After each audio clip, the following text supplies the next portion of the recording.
네, 여러분 강의 계속하겠습니다. 지금까지 했던 거 잠깐만 또 정리해 놓을게요.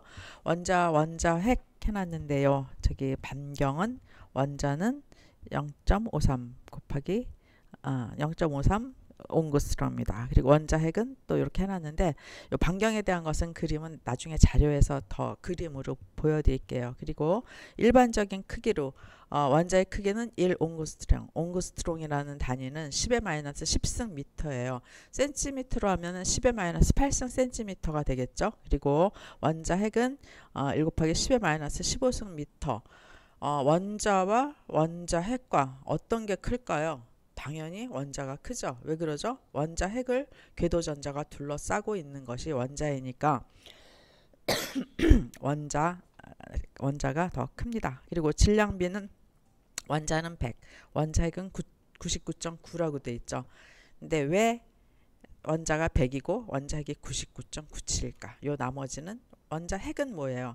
양성자와 중성자로 되어 있다 그랬죠. 근데 이거는 궤도전자가 포함되어 있기 때문에 100이라고 생각하면 되겠고, 구조는 원자 핵은 양성자와 중성자로 된 것이 원자 핵이라고 했고, 그리고 전자를 플러스한 것입니다. 그리고 원자 핵의 그 중심은 없고 여기 중심은 원자 핵이다. 그리고 원자 핵은 핵력이고 그리고 원자는 쿨롱력이다. 잠시만요.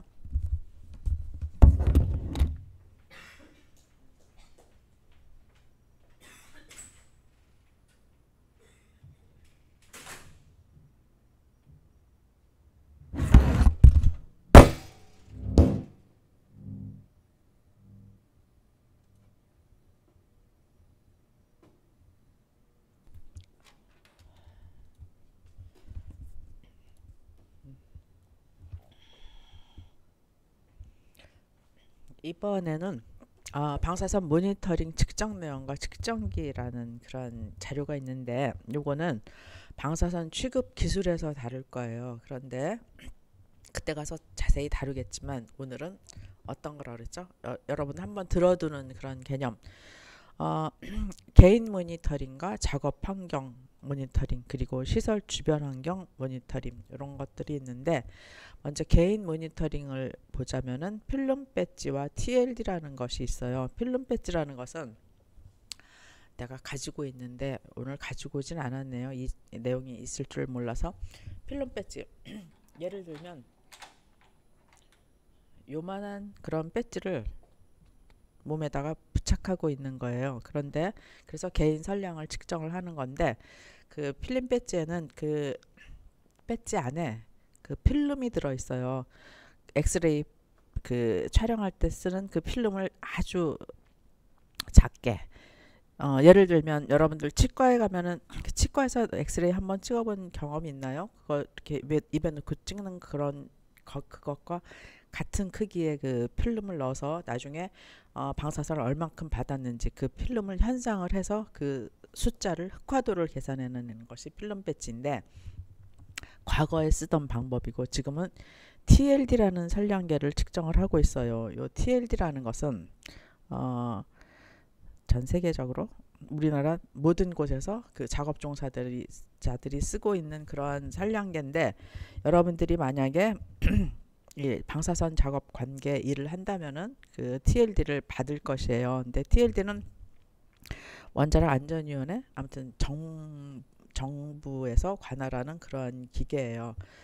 저기 그 우리 학교에도 방사선 작업장 종사자들한테 그 TLD가 나가는 게 있는데, 가장 그 감도, 센시티비티가 좋고 그 민감하고 그 현존하는 그런 그 측정기 중에, 개인 선량 측정기 중에 가장 그 좋은 제품으로 알려져 있어요. 아무튼 모두 다 그 TLD를 쓴다. 그렇게만 알아두시면 되겠고, 그리고 뭐 민감하고 뭐 감도가 좋고 아주 좋은 그 개인 선량 측정기인데, 반드시 그 정부에서 관리하는데 개인의 이름이 적혀져 있어요. 내가 한번 무슨 일이 있어갖고 TLD 가지고 밖에 나갔다가 나중에 반납하려고 그러는데 못 찾아가지고 그냥 어떻거나 그렇게만 생각을 했는데 나중에 원자력 안전법 법령 보니까 그 TLD에 관한 그 개인 선량계 이런 거에 대한 그 문제는 뭐 벌금으로 돼 있고 아무튼 어마어마한 그런 문제점이 있어요. 아무튼 좋은 선량계인데 관리를 잘 해야 한다. 그리고 포켓 선량계라는 게 있는데 요 포켓 선량계는 정확하게 요런 만년필 같은 그런 것을 이렇게 속에 포켓에서 넣어서 선량을 측정을 하는 것인데 바로 넣고만 있으면은 그 방사선을 받을 때마다 요것을 형광등으로 이렇게 비춰보면은 눈금이 나와요. 근데 눈금에 방사선을 조사받는 만큼 착착착착 올라가는 그런 선량계인데 아무튼 지금은 뭐 거의 쓰지 않고 근데 포켓 선량계 같은 것은 장점이 무엇인가 하면은 선량이 바로바로 그 눈에 보이기 때문에 형광등에 불빛 붙여본다고 했잖아요. 내가 순간적으로 얼마큼 받았는지를 금방 알 수 있는 그런 내용들이고 여기 TLD 같은 경우는 눈으로 바로 보이지 않고 그 어느 기관에서 수거해가지고 가서 그 전체적으로 분기별로 한 번씩 개인에게 통보해주고 관리해주는 그러니까 순간적으로 볼 수는 없는 그러한 단점이 있는 것이 있고요. 근데 포켓 선량계는 그렇게 순간적으로 볼 수 있는 장점이 있는 대신에 선량이 일부 아주 제한이 돼 있어요. 그렇기 때문에 뭐 200ml 렌트겐인지 거기까지만 선량이 옮겨가면은 그 다음은 다시 제로로 충전을 다시 해서 써야 하는 그러한 불편이 있어서 근데 TLD는 아까 저 그 센시티비티가 높다고 했잖아요. 근데 그 폭넓은 그 선량을 측정을 할 수도 있다. 그렇기 때문에 예를 들면 우리가 고기를 사러 갔는데 포켓 선량계 같은 경우는 고기 그 마켓에 있는 정육점에 있는 저울 정도의 그런 그 범위고 TLD 같은 경우는 뭐 저기 우리가 몸무게를 잰다 그럴 때는 막 킬로그램으로 나갈 거 아니에요. 그런 것처럼 광범위한 선량을 잴 수 있다. 이런 장단점이 있어요. 그리고 작업 환경 모니터링은 피부 오염 그리고 공간 선량률 방사선 표면 오염도 방사성 먼지 가스 농도 이런 것들을 측정을 합니다. 그리고 시설 주변 환경 모니터링은 공간 성량률 방사성 먼지 가스 농도 이런 것들을 그 측정을 하게 되는데 우리는 주로 개인 모니터링을 위주로 그 다음 그 강의 시간에 방사선 취급 기술에 대해서 그 얘기할 때 다시 언급하겠습니다. 그리고 의학적 진단으로는 아까 저기 어떤 얘기했었죠? 의학적 진단 펫 CT 이런 거 촬영한다 그랬죠. 그래서 갑상선암, 림프종, 폐암, 유방암, 간암, 위암, 대장암 이런 것들을 측정을 할 수 있는데 여기 그 정상적인 범위와 환자의 범위 요거 그 측정한 거 잠깐 사진으로 올려놨죠. 그런데 여기 간이 이만큼 있고 뭐 아무튼 정상적인 비교해 보면은 무언가 여기 정상적인 사람에게 나타나지 않은 이러한 내용들 암이 얼마큼 전이되었는지 그런 내용까지도 볼 수 있다고 얘기했죠. 그리고 원자력 발전소에서 산업적인 이용을 하는 경우도 있다. 여기는 그 전체적인 그 원자력 발전소 우리가 가보는 게 아니고 그림만 봐도 이렇게 도움 구조로 이렇게 돼 있죠. 근데 원자력 발전 주변은 이런 도움 구조인데 그 완전히 그 차폐를 강화했죠. 5중 방어벽으로 돼 있어요. 그래갖고 첫 번째는 뭐 저기 그 방사선을 차폐할 수 있는 그런 그 물질 어떤 것이 있나요? 백금, 금, 납 이런 것들이 있어요. 그런데 주로 납을 쓰죠. 백금이나 저 금도 방사선을 차폐할 수 있는데 가격이 비싸죠. 근데 우리가 그 차폐 물질로 주로 쓰는 것이 납이에요. 그런데 납에 대해서는 어느 정도 두께로 우리가 차폐를 할 것인가. 우리가 이 지금 벽에는 납이 그 내장되어 있지 않지만 우리 학교 안에 방사선 그 작업실이 있다고 했죠. 거기는 반드시 납과 콘크리트를 그 포함해서 우리가 설계를 하는데 그 납에 대해서는 반드시 두께가 필요해요. 납을 무조건 많이 넣으면 넣을수록 차폐가 잘 되는 것은 되겠지만 그 비용이 또 그 플러스가 되겠죠. 근데 요 두께를 계산을 하는데 우리가 반가층이라는 그런 말을 쓰고 있어요. 아까 또 우라늄 뭐 얘기할 때 반감기가 몇 년이다. 뭐 테크니슘이 반감기가 몇 시간이다. 방사능이 반으로 줄어들 때 그 걸리는 시간을 우리가 반감기라고 했잖아요. 근데 반가층이라는 것은 방사능을 반으로 줄어들이기 위해서 필요한 그 납의 두께를 계산하는 그러한 방법들이 있어요. 반감기나 반가층이나 다 일정한 공식에 의해서 우리가 그 두께를 산정하고 있다. 이런 것도 알아두고 그렇기 때문에 원자력 발전소 주변은 오중 방호벽으로 그 우리가 저 방어를 하고 있기 때문에 우리가 방사선 측정기를 가지고 그냥 측정을 해보면은 어떨 때는 원자력 발전소 주변이 더 조금 나오는 경우가 있어요. 우리 일반 그런 지역에서도 자연 방사선 이런 것들이 나오기 때문에 그러한 이유이기도 하고 그만큼 철통 방어를 해서 우리가 방어를 하고 있다. 우리 방사선과 환경 시간에 한때는 우리가 원자력 발전소 뭐 견학을 간 적도 있고요. 1박 2일로 간 적도 있었고 그리고 원자력 발전소에서 뭐 경주 부근에 많기 때문에 거기 한때 또 지진이 났기 때문에 나중에는 그 충청도 대덕이라는 곳에 원자력 연구소 그리고 또 그 원자력 발전소에 쓰이는 요 것이 리액터 베슬이라고 하는데 요 안에 넣는 그 연료봉이에요. 연료봉.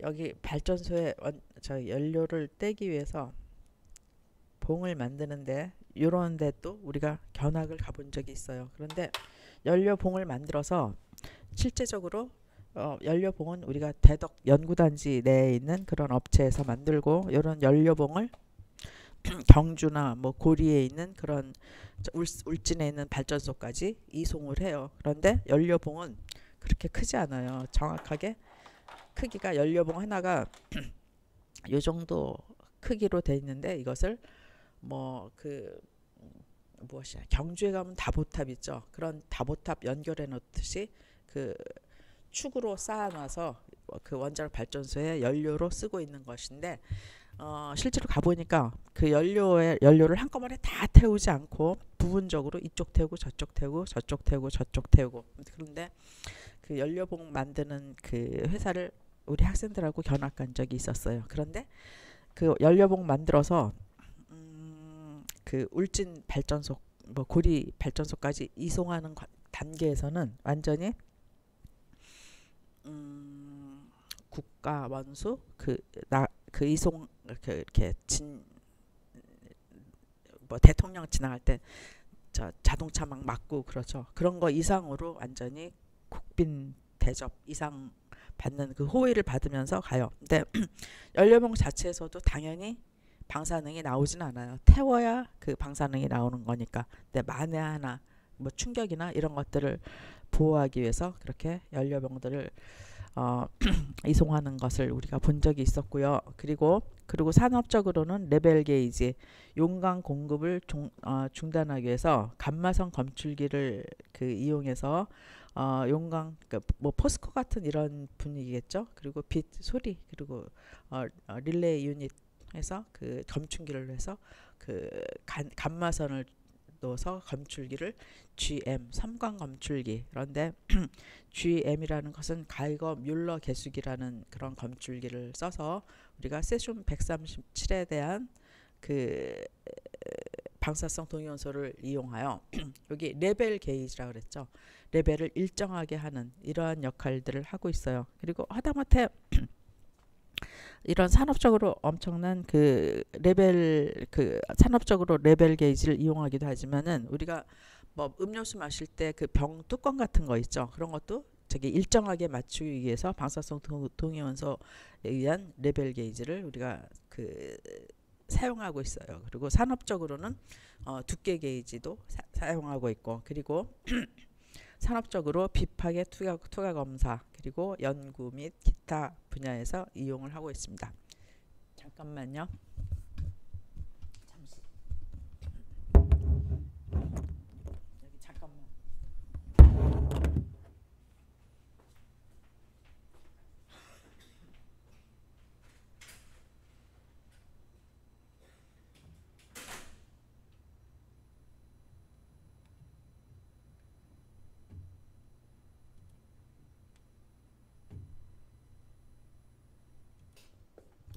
에어컨이 잘 나와서 그런가 봐. 네, 연구 및 기타 이용 분야에서 물질 분석, 방사 분석, 형광 무성, 회절 분석, 산란 분석, 그리고 생명과학 연구, 유전자 연구. 우리 학교 그 생명과학 대학에서도 당연히 저기 그 사용하고 있고요. 그리고 고고학 지질학에서 연대를 측정한다. 그리고 방사선 그 육종 돌연변이 유발한다. 그리고 우수 품종 개발한다. 상당히 그 바람직한 그런 분야이겠죠. 그리고 또 여기 보면은 방사성 동위원소 전지, 장수명 전지 이런 것들이 있고 뒤에 있는지 모르겠지만 적어 있어요. 방사선 조사식품이라는 게 있는데 방사선을 조사해서 식품에 왜 조사를 할까요? 우리가 식품 오래 보관하기 위해서 어떤 걸 쓰고 있죠? 방부제. 근데 방부제보다는 훨씬 인체에 영향이 덜한 것으로 이미 연구 분석이 완료됐고요. 방사선 조사식품을 통해서 우리가 그 방부제 위험을 좀 덜 수 있는 이런 그 시대가 돌아왔어요. 그래서 앞으로는 방사선 조사식품 많이 그 개발을 할 것이고요. 또 이번에 그 과제 중에 또 관심 있는 학생들은 방사선 조사식품에도 한 번쯤 그 과제를 내줘 보면은 좋을 것 같아요. 그리고 방사선 조사식품은 그 제일 그 최초로 인류가 사용했던 그런 경우가 그 우주선이 달나라 갔을 때 뭐 암스트롱이라던가 뭐 이렇게 첫 발을 내디딜 때 방사선 조사식품 가져갔다고 얘기를 해요. 그리고 저기 실제로 우주인들이 우리가 어렸을 때 얘기 듣기로는 뭐 알약 하나만 먹고 뭐 버틴다 이제 이런 얘기 들어봤는데 지난번에 우리나라에도 그 어디 어느 과학 고등학교 나오고 또 뭐 그 우주 연구소에 있었던 이소연이던가 아무튼 그 여자분이 그 저 우주선 탔을 때도 그 우주선 안에 다 그 식량이 있더라고요. 우리가 아무리 그 우주선이라도 알약 하나만 먹기에는 뭔가 좀 먹고 싶은 그런 뭐 그런 것도 있었겠죠. 그래서 실제로 방사선 조사식품 그 챙겨가서 그거 먹고 그런 것들을 본 적이 있어요. 자료로. 그리고 방사선의 종류는 아까 말했던 내용을 다시 한번 정리를 했어요.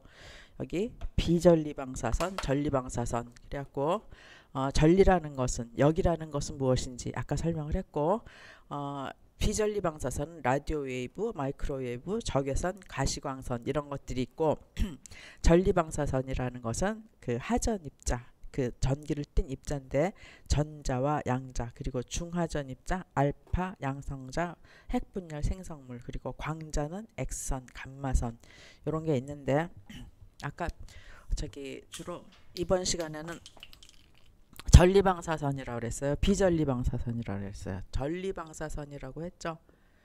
전리방사선에는 뭐가 있다 그랬죠?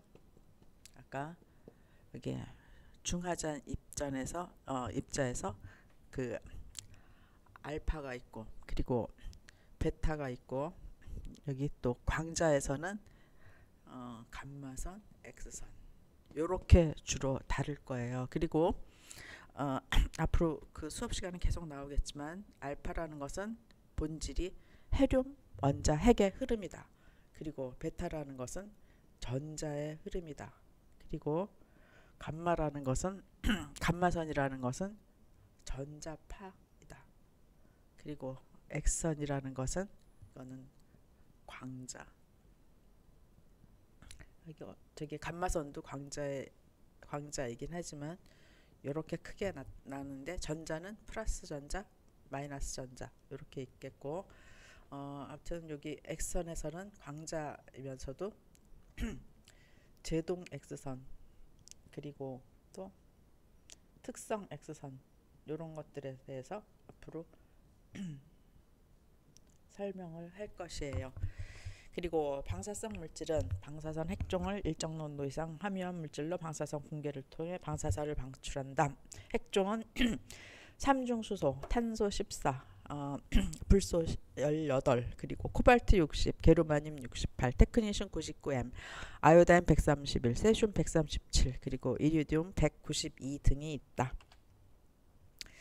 그리고 아까 얘기했던 방사능에 대해서 다시 한번 얘기를 할게요. 방사능은 단위 시간당 핵 변화의 수이다. 그리고 단위로는 베크렐과 큐리를 쓴다. 그리고 베크렐은 물질 내에서 매초 한 개의 핵 변환, 다시 말하면은 요것을 DPS라고 디스인테그레이션 per second라고 한다. 다시 1큐리는 3.7 곱하기 10의 10승 베크렐 3.7 곱하기 10의 10승 DPS로 표시를 한다. 그리고 효능은 DPS분의 CPS, CPS는 그 카운트 개수인데 곱하기 100 이렇게 얘기를 한다. 방사능과 반감기 정리해놨어요. 반감기 초기의 방사능이 반으로 줄어드는데 걸리는 시간, 반감기는 핵종마다 고유하다. 그리고 세슘 137은 30년이다. 탄소는 5730년, 그리고 테크니슘 99m 6시간이다. 그리고 반감기 계산하는 시간 뒤에도 나오겠지만 이번 기회에 알아두세요. T 2분의 1은 람다 ln의 2이다. 여기서 람다는 여러분들 람다는 우리 물리 시간에 뭘로 배웠어요? 파장으로 배웠죠. 그리고 여기서도 파장으로 나오는 경우가 있는데 이 반감기를 계산할 때는 람다는 반드시 우리가 붕괴상수라고 얘기한다. 그래갖고 붕괴상수는 다 핵종마다 고유한 그런 것을 가지고 있기 때문에 우리가 붕괴상수를 가지고 ln2 우리가 계산기로 찍으면 얼마죠? 0.693이죠. 요거 3. 붕괴상수만 알면은 우리가 반감기를 계산할 수 있을 것이다. 반감기 계산하는 그런 계산 문제하고 식은 나중에 다시 그 다음 시간 수업 시간에 그 준비를 하겠습니다. 그리고 방사선의 종류와 성질 여기 간략하게 아주 설명을 잘 해놨는데요. 알파선은 높은 에너지 헤륨 원자의 핵의 흐름, 여기 아까 헤륨 원자 핵의 흐름이라고 했죠. 그래갖고 플루토늄 238이 우라늄 234와 헤륨으로 나뉘어진 그런 과정인데, 여기서 가만히 보면은 알파 붕괴, 방사선의 붕괴 시간에 우리 배우겠지만 238에서 234 원자 번호가 질량이 전체적인 질량 A가 4가 감소했어요. 그리고 94가 92, 원자 번호는 2가 감소한다. 이것이 알파 붕괴이다. 나중에 그 방사선의 붕괴 시간에도 계속 나오겠지만 이번 시간에 알파 붕괴 뭐라고요?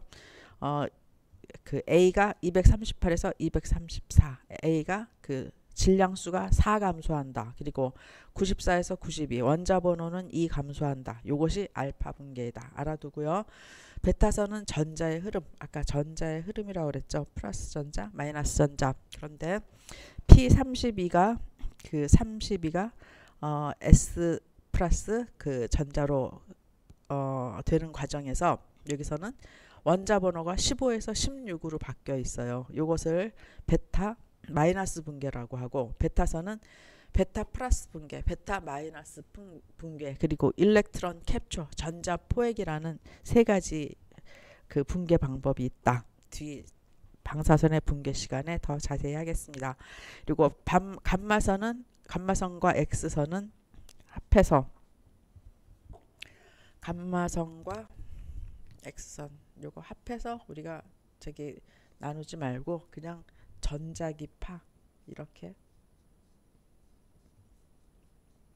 여러분들 알아두세요.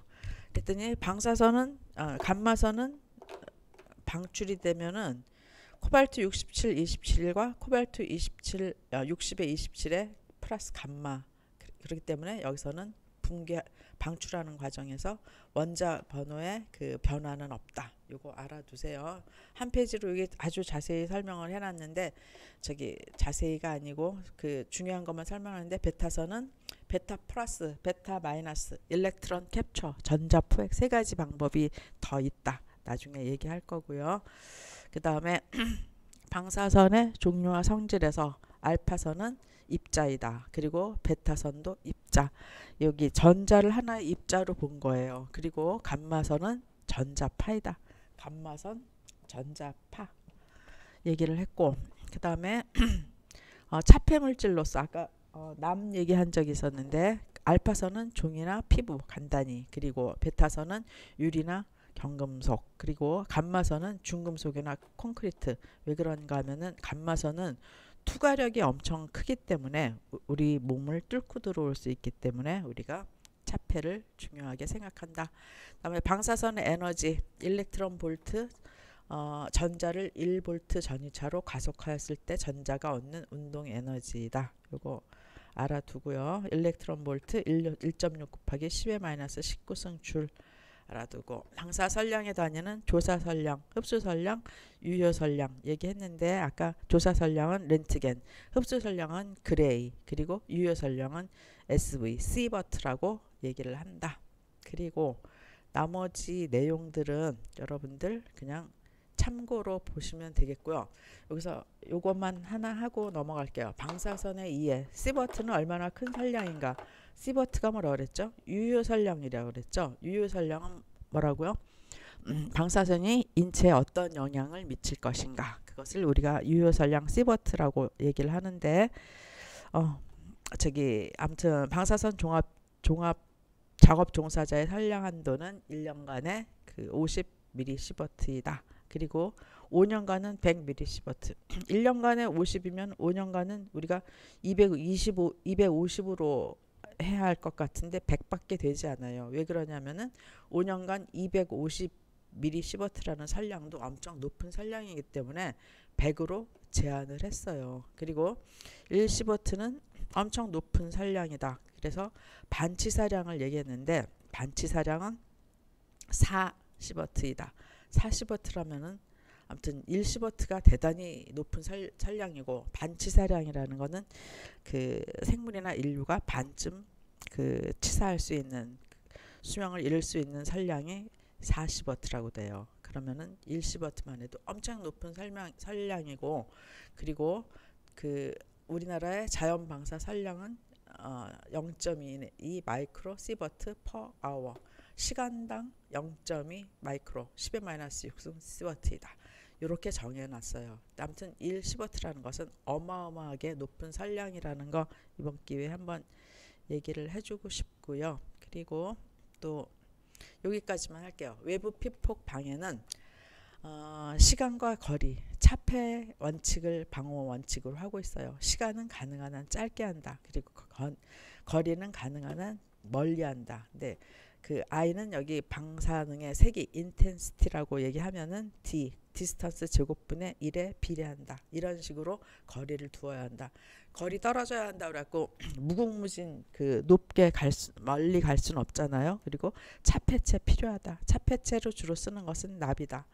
그리고 열형광 산량계 TLD라고 얘기를 했고 필름 배지 과거에 썼던 거라고 얘기했고 내부 피폭 방어는 방사선에는 외부 피폭과 내부 피폭이 있는데 외부 피폭 방어는 거리, 시간, 차폐로 우리가 방어를 했고 내부 피폭 방어는 경납과 희석 이런 것들이 있다. 그리고 오염 경로를 차단한다. 이렇게까지 있고요. 아무튼 요 다음 내용은 여러분들 참고로 한번 보아두기만 하면 될 것 같아요. 내가 여러분들한테 강조하고 싶은 내용은 여기까지 내부 피폭 방어까지만 요 페이지까지만 여러분들이 참고로 해서 나중에 뭐 그 시험을 볼 때거나 참고로 하고 그 다음은 그냥 여러분들 나중에 기회 있으면 더 자세한 내용들 얘기하겠지만 오늘은 여기까지 수업을 하겠습니다. 감사합니다.